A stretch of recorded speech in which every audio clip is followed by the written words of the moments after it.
السلام علیکم ورحمۃ اللہ وبرکاتہ۔ محترم ناظرین، بہنوں اور بھائیوں، آج کی اس نشست میں ہم بات کریں گے حضرت انسان کو لاحق تشویش کی کہ صرف زمین ہی ہماری جائے پناہ ہے، اس کے علاوہ اس کائنات میں کہیں بھی ہمارا کوئی پرسان حال نہیں۔ کائنات میں ہر جگہ پر انسرٹینٹی ہے۔ زمین واحد سیارہ ہے کہ جو سورج کے گرد ایک ایسی پٹی میں اپنی کہکشاں کے اندر حرکت کر رہی ہے کہ جہاں پر درجہ حرارت معتدل ہے، وگرنہ خلا میں باقی جو مقامات ہیں، کہیں ستارے جو آگ کے آلو ہوتے ہیں وہاں درجہ حرارت اتنا زیادہ ہوتا ہے، لیکوڈ تو اپنی جگہ پہ کوئی سالڈ چیز بھی جو ہے وہ بھی میلٹ ہو جاتی ہے، اور اگر ان سے دور خلا کے حصوں میں دیکھا جائے تو وہاں اس قدر سردی ہے، وہ زندگی وہاں پر بھی ناپائید ہے کہ اس کی بدولت ہم زمین پر موجود ہیں۔ تو انسان کو یہ تشویش کھائے جا رہی ہے۔ ہمارے ہاں ہمارے کالجز کے اندر دوسرے سال ایک سبق پڑھایا جاتا ہے، ڈائینگ سن۔ یہ جو بات میں نے آپ کے سامنے رکھی یہ اسی مضمون کا ملخص ہے کہ ایک طرف تو حضرت انسان یہ سمجھتا ہے کہ کائنات میں واحد یہ سیارہ زمین ہے کہ جس پر ہماری موجودگی اس طرح سے ممکن ہے کہ جیسے ہم اس پہ رہ رہے ہیں، کہ کائنات میں تو اس کی مثال ایسی ہے جیسے صحرا میں ریت کا ایک ذرہ ہوتا ہے، کہ گویا کہ کائنات کے اس عظیم صحرا میں یہ زمین محض ایک ذرہ ہے کہ جس کے اوپر ہماری بقا ہے، حالانکہ یہاں پر بھی ہم نے ہمیشہ نہیں رہنا۔ اس ایسے کا جو رائٹر ہے سر جیمز جینس، وہ بتاتا ہے کہ اس لیے یہ ساری کائنات حضرت انسان کے لیے فرائٹننگ ہے، یعنی خوف زدہ کرنے والی ہے۔ جیسے صحرا کے مقابلے میں ریت کا ایک ذرہ ہوتا ہے، ہمارا اس زمین پر ہونا اس کائنات کے اندر ہمیں ایک احساس تنہائی پیدا کرتا ہے، اپنے چھوٹے پن کا احساس پیدا کرتا ہے، اور ہمارے لیے اس خلا میں کسی بھی دوسرے مقام پر زیادہ گرمی یا سردی ہونے کے سبب، زندگی کی بقا کو خطرہ ہونے کے سبب ایک تشویش پائی جاتی ہے۔ اس خطہ ارضی پر حضرت انسان کے ہاں جب یہ دیکھتا ہے خلا کی وسعتوں کو تو خوف زدہ ہو جاتا ہے اور تشویش زدہ ہو جاتا ہے کہ کائنات میں زمین کے علاوہ کسی بھی دوسرے مقام پر زیادہ گرمی یا سردی کے سبب ہماری بقا کے لیے کوئی گنجائش باقی نہیں۔ ایک طرف تو سر جیمز جینس کے اس ایسے ڈائینگ سن کا میں نے آپ کے سامنے حوالہ رکھا، اس خطہ ارضی پر انسان کی تشویش کا کیا عالم ہے، اور دوسری طرف ہمارے ہاں کالجز میں پہلے سال یعنی 11ویں میں ایک سبق پڑھایا جاتا ہے۔ کتاب میں یہ تیسرا سبق ہے، ڈارک دیور اینڈ گولڈن آئٹ، کالے وہ تھے اور سنہری آنکھوں والے، یعنی اس سے مراد وہ لوگ ہیں جو مریخ پہ رہتے ہیں۔ مریخ کی فضا ایسی ہے کہ جس پر رہنے کی وجہ سے لوگوں کی رنگت سیاہ اور آنکھوں کا رنگ سنہری ہو جاتا ہے۔ یہ کوئی خوبصورتی کے سبب نہیں بلکہ اس آب و ہوا کی وجہ سے ایک تشویشناک صورتحال ہے جس سے انسان وہاں پہ دوچار ہے۔ اس زمین پر ایک فیملی رہتی ہے، بٹرنگ فیملی، وہ بڑا امیر خاندان ہے۔ زمین پر جیسے کسی ملک میں کوئی جنگ کی کیفیت بنتی ہے تو وہاں کے جو پیسے والے لوگ ہوتے ہیں اس خطے کو ان کے لیے چھوڑ کے دوسری جگہ پہ چلے جانا آسان ہوتا ہے بنسبت ان لوگوں کے جو غریب ہیں، جن کی تجوری میں اس قدر رقم نہیں ہے کہ وہ موو کر سکیں، وہ ہجرت کر سکیں۔ تو یہ خاندان اس زمین پر دیکھتا ہے کہ ایٹم بم بن چکا ہے،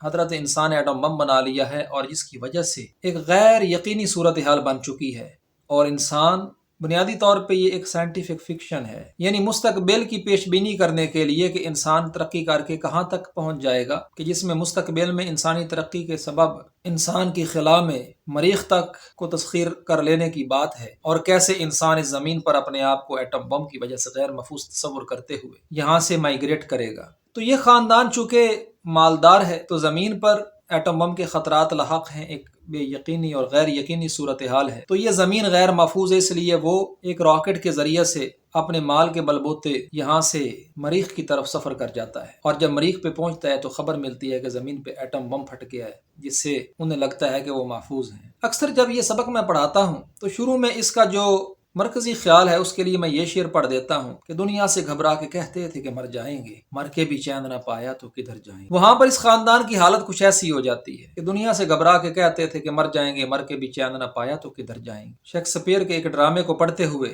کچھ ایسی لائن میری نظر سے گزری کہ جو ایگزیکٹ ورڈز تو مجھے یاد نہیں، لیکن اس کا مفہوم یہی ہے کہ known pens are better than those which are unknown، یعنی کہ جو معلوم تکلیفیں ہوتی ہیں نا وہ ان سے بہتر ہوتی ہیں کہ جن کے سپرد انسان اپنے آپ کو اس لیے کر دیتا ہے چونکہ اس کو وہاں کا علم نہیں ہے، اور پھر جب وہ ان میں چلا جاتا ہے ان معلوم تکلیفوں سے راہ فرار اختیار کر کے تو پتہ چلتا ہے کہ وہ جو ان نون تھا، جو غیب میں تھا، وہ اس سے بھی زیادہ بھیانک۔ تو انسان اپنے فیصلہ سازی میں کچھ اس قسم کی غلط فہمیوں کا شکار بھی ہو جاتا ہے جو اس کے غلط فیصلوں کا سبب بنتا ہے، اور پھر اپنے غلط فیصلوں کا شکار ہو جاتا ہے۔ تو وہاں پر پہنچنے پر اس فیملی کو پتہ چلا کہ یہاں پر تو ماحول ناسازگار ہے، وہ زمینی ماحول نہیں ہے، وہاں ایک اور قسم کی انسرٹینٹی، ایک بے یقینی کی کیفیت ہے، تشویش کی صورتحال ہے، لیکن واپسی کا بھی کوئی رستہ نہیں ہے، چونکہ زمین پر تباہی آ چکی ہے تو واپسی کے جو اسباب ہیں وہ بھی ختم ہو چکے ہیں۔ تو بہرحال یہ ایک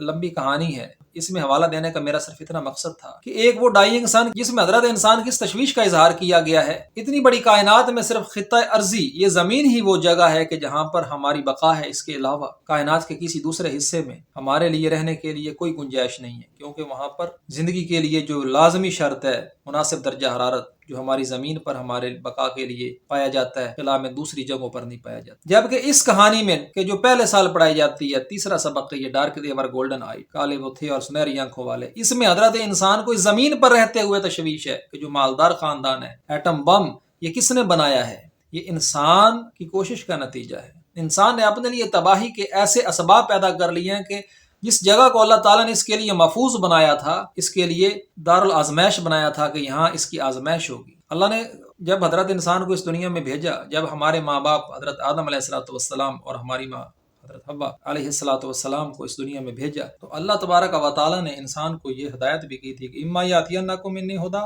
کہ جیسے جیسے تمہارے پاس میری طرف سے ہدایت آئے گی، یعنی کتاب کی صورت میں میرے انبیاء کی بدولت، فمن تبع ھدای، جو اس ہدایت کی پیروی کرے گا، فلا خوف علیہم ولا هم یحزنون، پھر اس کو کسی قسم کا کوئی خوف بھی نہیں ہوگا، کوئی حزن بھی نہیں ہوگا۔ اور یہاں بڑی سطح پر دو متضاد رویے ہیں اور دونوں انسانی رویے ہیں۔ ایک رویہ ڈائنگ سن مضمون والا کہ انسان اس کائنات میں اس لیے خوف زدہ ہے کہ صرف اس زمین پر اس کی بقا ہے، اس کے علاوہ کائنات میں کہیں اس کے لیے رہنے کی گنجائش نہیں۔ اور دوسرا انسانی رویہ جس کا اظہار یہ کہانی کر رہی ہے، ڈارک دیہور اینڈ گولڈن ہائٹ، کالے بتھے اور سنہری آنکھوں والے، کہ ایک خاندان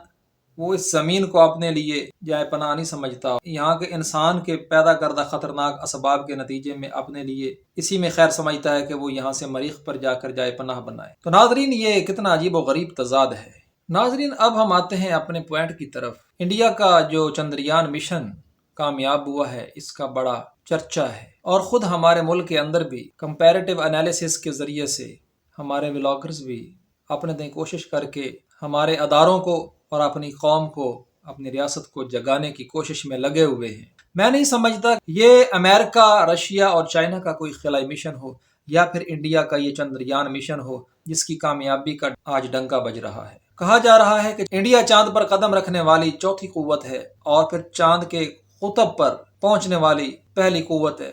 کہ جہاں پانی کے کچھ آثار ہیں۔ ٹھیک ہے، خلا کی تسخیر کے لیے ایک کمپٹیشن ہے، اس کمپٹیشن میں انسان اپنے تفوق کے لیے اور اپنی معیشت کو مستحکم کرنے کے لیے اور بہت سارے دوسرے حوالوں سے اپنی عسکری قوت کا اظہار کرنے کے لیے خلا کو تسخیر کرتا ہے، تو اس پر کسی کو بھی اعتراض کرنے کا کوئی حق نہیں ہے۔ بعض دفعہ انسان کی منزل بہت آگے ہوتی ہے، انسان کو رستے میں اور بہت ساری نفع بخش چیزیں میسر آ جاتی ہیں جس سے اس کی معیشت مستحکم ہو سکتی ہے، عسکری اعتبار سے کوئی مستحکم ہو سکتا ہے۔ لیکن ایک بات جو اکثر کی جاتی ہے کہ خلا کے اندر چاند ہو یا کوئی دوسرا سیارہ، وہاں پر پانی کے آثار ملے ہیں، اس بات کو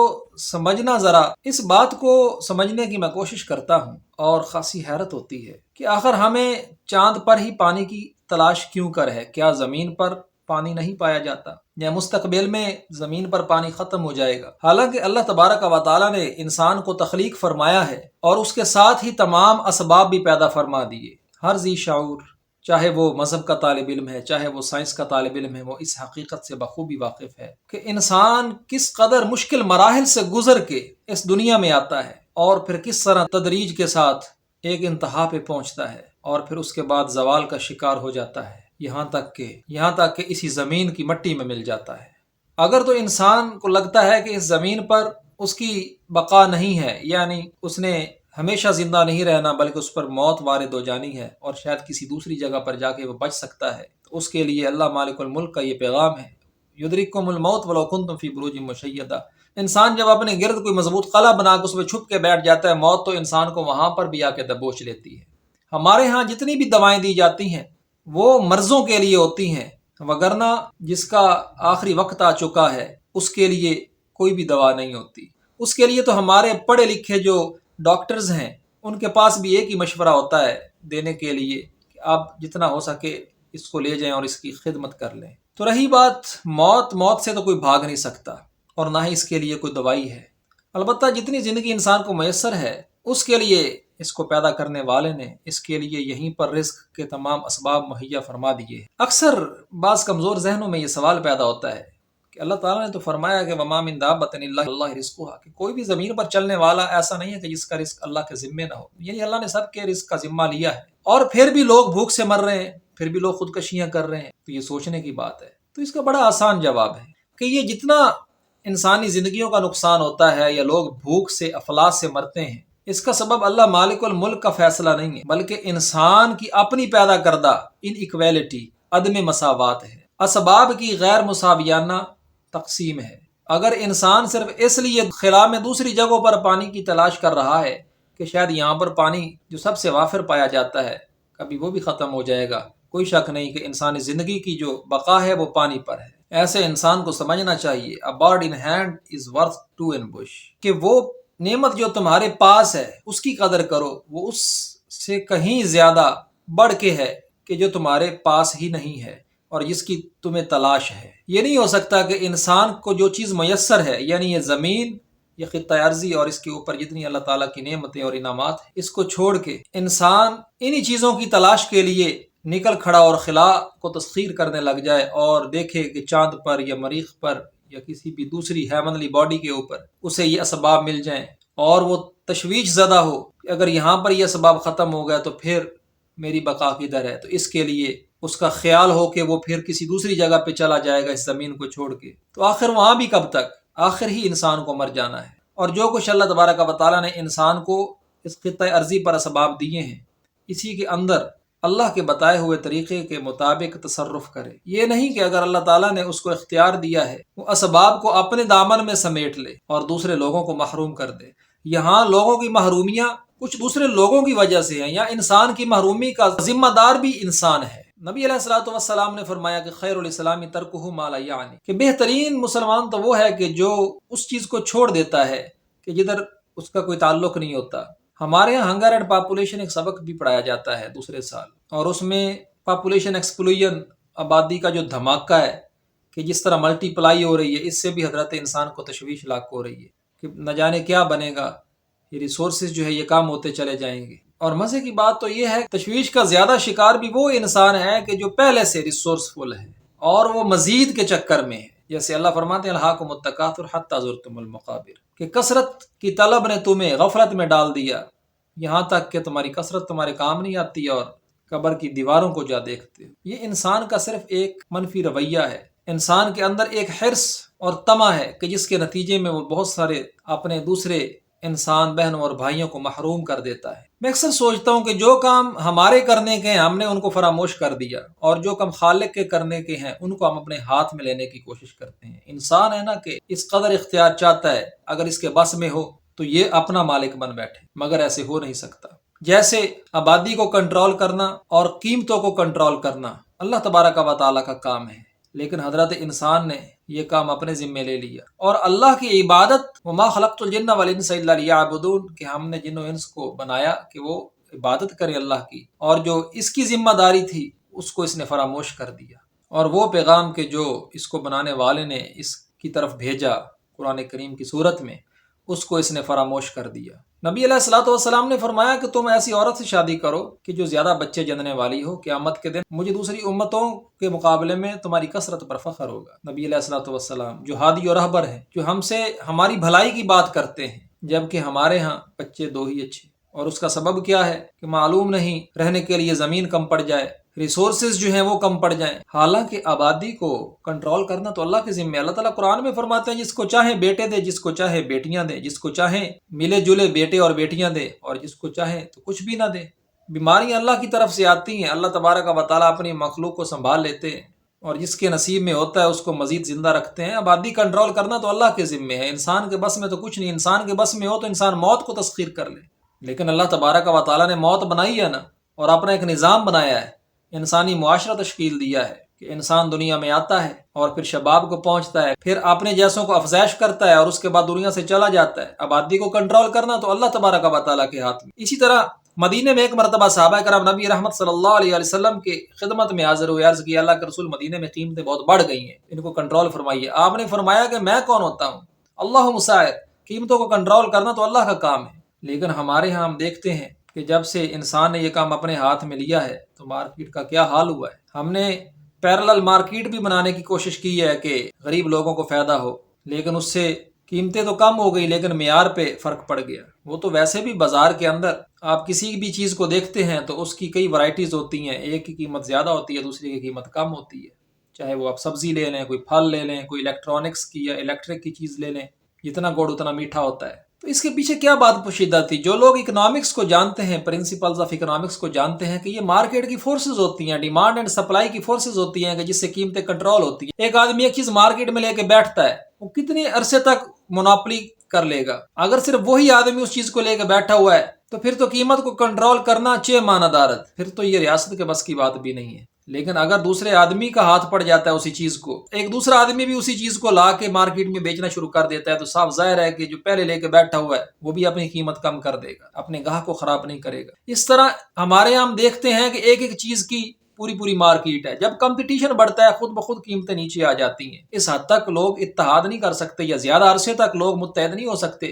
لوگوں کے استحصال کے اوپر، وہ قیمتوں کو زیادہ کر کے زیادہ عرصے تک نہیں رکھ سکتے کیونکہ اس طرح ان کی اپنی بقا خطرے میں ہے۔ تو اللہ تبارک و تعالیٰ اس طرح سے قیمتوں کو کنٹرول فرماتے ہیں، آبادی کو کنٹرول فرماتے ہیں، مگر جو کام اللہ کے کرنے کے انسان نے اپنے ہاتھ میں لے لی۔ ابھی میں نے چندریان مشن کی کامیابی کی جو باتیں ہو رہی ہیں اس کے اوپر بات کی، تو بات کرنے کا مقصد یہ ہے کہ انسان اگر خلا کو تسخیر کر رہا ہے، کسی دوسری مقام پہ اگر مریخ ہے یا چاند ہے وہاں پر وہ پہنچ جاتا ہے، اس میں کسی کو کیا اعتراض ہو سکتا ہے؟ دنیا میں ایک معاشی اور عسکری اعتبار سے ایک مقابلے کی فضا ہے، ہر ایک اپنے سروائیول کے لیے کوشش کرتا ہے، مگر یہ بات کرنا کہ وہ پانی کے آثار نظر آ گئے، اس میں کیا پیغام دیا جا رہا ہوتا ہے؟ یہ ساری ویڈیو جو ہے اس کے بنانے کے پیچھے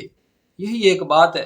کہ آخر وہ چیزیں کہ جو وافر ہمیں اس زمین پر میسر ہیں، ان کی بجائے ان کو چھوڑ کے ہم انہی چیزوں کے لیے خلا کو اگر تسخیر کر رہے ہیں، تو یہ سوچنے کے اعتبار سے بڑی عجیب بات ہے۔ یہ خطہ ارضی ہی وہ مقام ہے جہاں اللہ تعالیٰ نے انسان کو بھیجا ہے، اور یہ ایک امتحان گاہ ہے، یہ وجود ایک وردی ہے جو اللہ تعالیٰ نے انسان کو دی ہے۔ انسان روح وجود دو چیزوں سے مرکب ہے، اور یہاں اللہ تعالیٰ نے انسان کو آزمایا ہے، دو رستے دکھائے ہیں، انسان کو پیغمبر کے ذریعے سے کتاب دی ہے، انسان میں اللہ تعالیٰ نے نفس بھی رکھا ہے، اور جن و انس کی صورت میں شیطان بھی موجود ہیں۔ اب انسان نے داخلی اور خارجی شر سے اپنے آپ کو بچانا ہے، اپنی روح کو نفس مطمئنہ تک لے کے جانا ہے۔ انسان کا اصل جو مقصد اس دنیا میں آنے کا وہ یہاں ہمیشہ رہنا نہیں ہے، بلکہ جو کچھ انسان کے پاس وافر مقدار میں موجود ہے